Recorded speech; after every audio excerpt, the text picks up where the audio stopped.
Being a normal boy is a serious liability in today's classroom. Boys tend to be disorganized and restless. Some have even been known to be noisy and hard to manage. Sound like any boy you know?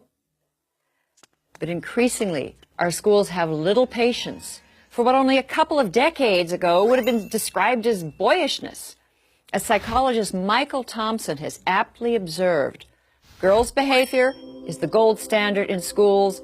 Boys are treated like defective girls. Now, as a result, these defective girls are not faring well academically. Compared with girls, boys earn lower grades, they win fewer honors, they're far less likely to go to college. Boys are languishing academically while girls are prospering. In an ever more knowledge-based economy, this is not a recipe for a successful society. We need to start thinking about how we can make our grade school classrooms more boy-friendly. Well, here are 4 reforms that would make a very good start. 1, turn boys into readers. In all age groups, across all ethnic lines, boys score lower than girls on national reading tests. Good reading skills, need I say, are critical to academic and workplace success. A major study in the UK discovered, not surprisingly, that girls prefer fiction, magazines, and poetry, while boys prefer comics and nonfiction. Boys whose eyes glaze over if forced to read Little House on the Prairie may be riveted by the Guinness Book of Records. Cool. Boys will read if given materials that interest them. If you're looking for suggestions for books that have proved irresistible to boys, go to guysread.com.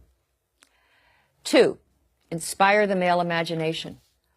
Celebrated writing instructor Ralph Fletcher contends that too many teachers take what is called the confessional poet as the classroom ideal. Personal narratives full of emotions and self-disclosure. These are stories girls commonly write, and these are prized, whereas action stories describing, say, a skateboard competition or a monster devouring a city, these are not. I recently read about a 3rd grader in Southern California named Justin who loved science fiction, pirates, and battles. Well, an alarmed teacher summoned his parents to school to discuss the picture the 8-year-old had drawn of a sword fight, which included several decapitated heads. The teacher expressed grave concern about Justin's values. The boy's father was astonished, not by his son's drawing, which to him was typical boy stuff, but by the teacher's overwrought and female-centered reaction.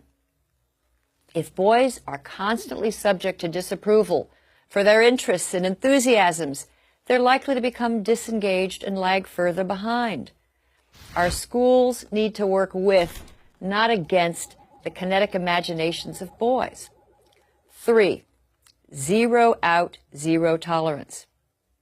Boys are nearly 5 times as likely to be expelled from preschool as girls. And in grades K through 12, boys account for nearly 70% of suspensions.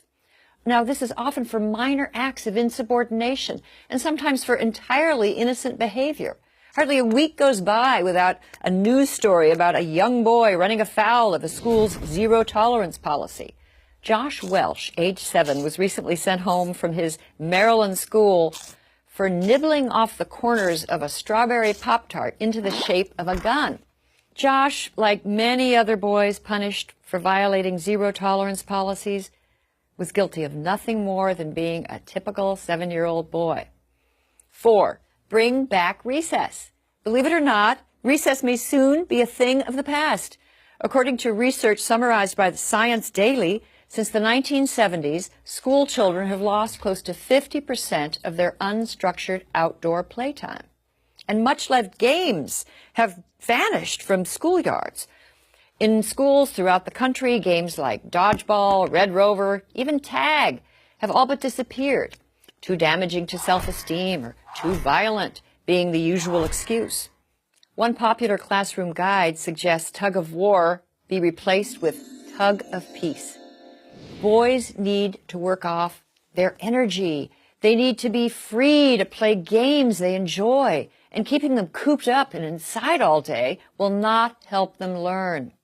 As our schools become more feeling-centered, more competition-free, more sedentary, they move further away from the needs of boys.